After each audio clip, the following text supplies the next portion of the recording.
To get better at running, the bottom line is, well, you just need to run more, but you don't want to run all out to the point that you can risk an injury, nor do you want to run so easily that you're making no progress and using your time inefficiently. What you do want to do, however, is patterning your runs. In other words, you want to sit down and figure out a training plan that's going to work for you. In this video, I'm going to show you exactly how to build a foolproof plan that will help you structure your training so you can smash your fitness and running goals. Now, before setting a plan for your weekly training, you need to set a weekly mileage that works for your current level of fitness and for your goals. For instance, if you're a total beginner and you're working towards your first 5K, you can start off with a 5 miles per week training plan. Or if you're training for your first marathon, you can start off with something like 15 miles per week. However, if you are an experienced runner and you are looking to train for a sub 3 hour marathon, for example, then you can do 40 miles per week to start off with over a 12-week training plan and see how you go from there. From that first week of training, you want to gradually increase your mileage and pacing to ensure that you're building on that endurance and fitness levels. You want to follow the 10% rule here, and what that means is increasing no more than 10% on your mileage or pacing week on week to ensure that you are getting gradually better. Any more than that and you could risk potential injury. It is so important to listen to your body though, and if you feel like you're adding 10% rises every single week and your easy runs are getting a bit too hard for you, or your heart rate is a bit too high on those easy runs, then it might be a sign of overtraining. To counteract that, what you want to do is reduce that volume by about 20% for one whole week every 4 to 6 weeks before adding another 10% rise into your training again. Okay, so now we set our mileage, we need to figure out what the actual training looks like. Here at the Running Channel, we recommend using something known as the Pareto principle, or as it's more commonly known as the 80-20 rule. Used by Olympic champions and world record holders, this refers to the idea that 80% of your training should be done at lower intensity volumes and 20% of your training should be done at higher intensities. The theory behind this is that at low intensity work, you build a strong foundation of fitness and you work on your aerobic endurance, whereas at high intensity work, you can build your speed, power, strength, and you get to work your anaerobic endurance. The idea is to spend the majority of your training at low intensities to allow the body to recover, reduce the risk of injury, and build yourself a strong foundation of fitness. The best training plan for a week of running will, keeping that 80-20 rule in mind, include long runs, easy runs, speed work, cross training, and rest days. And these will all be designed around the mileage you chose for yourself. That all sounds like a lot, but it's actually a lot more manageable than you think. So let's break it down. The long run. This is vital for bringing up your overall levels of endurance. You do want to try and fit this into your schedule first, as for a lot of people, it's the trickiest one to find time for. Now, your long run should constitute to about 20 to 30% of your overall weekly mileage and should be done at a nice, easy pace. Some even call it conversational pace, which means that you should be able to comfortably hold a conversation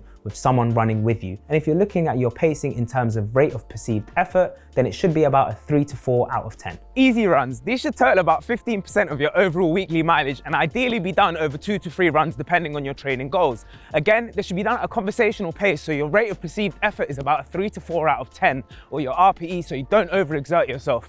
Remember, we are following the 80-20 rule here. Then you've got speed workouts. Now, beginner runners should look to be doing one of these sessions a week, whereas if you're more experienced, you can look to up that number to 2. These should be training runs that will build up strength with less wear and tear on the body. Things like intervals, tempos, thresholds, hill repeats, or even fartleks.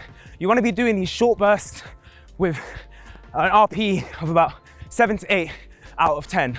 Short exercises, no wear and tear on the body. Make sure you're stretching too. That means you're involving stretching in every single one of your runs throughout the week. Make your run a sandwich actually, so do something before and after that will aid recovery and prevent injury. So things like dynamic stretches before and static stretches afterwards. Cross training is just using other sports that are potentially lower impact on your body, such as cycling and swimming, to allow you to still get in the same benefits that you would get from running. So things like strength and aerobic endurance you can build while taking less impact on your body. So especially things like your hips and your knees, which will bear a lot of weight when you're running, you can use cross training instead to still get those same benefits. It's also worth trying to fit in some strength training into your weekly plan. This, like cross training, will give your body some time to recover from running while still giving you the benefits that you need that will help your running in the long term. So things like your strength, your power, your output, and your resistance to running related injuries can all be supplemented by doing some strength training. As a beginner, I'd recommend doing anywhere between 15 to 20 minute sessions twice a week, whereas if you're a bit more experienced, then 45 minutes to 60 sessions twice a week. Also, yoga and Pilates are great exercises for building up that core strength and stability that will supplement your running long term. Finally, and arguably most importantly, is to incorporate at least 1 or 2 rest days a week,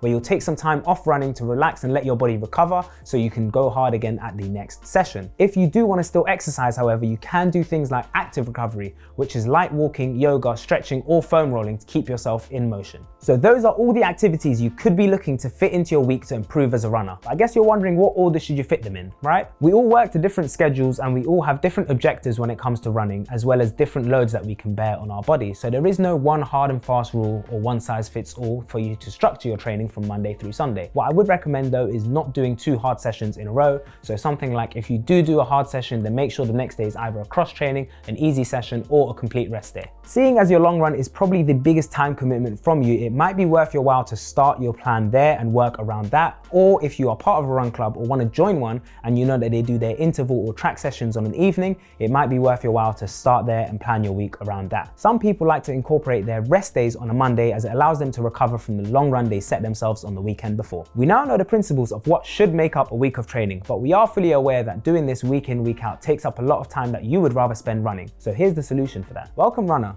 It creates tailored running plans specific to you, your training goals, and your needs, incorporating both strength and running work into your week of training. Head over to the link in the description to get 2 free weeks on us. Ultimately, you want to try and fit your training plan around your life. A plan you can stick to is far better than the most ambitious plan that you'd have to scrap after a month because you can't fit it all in. And don't forget to listen to your body and look out for the signs that you might be overtraining. Overtraining looks like more than just general fatigue, aches and pains, as you'll find in this video right here.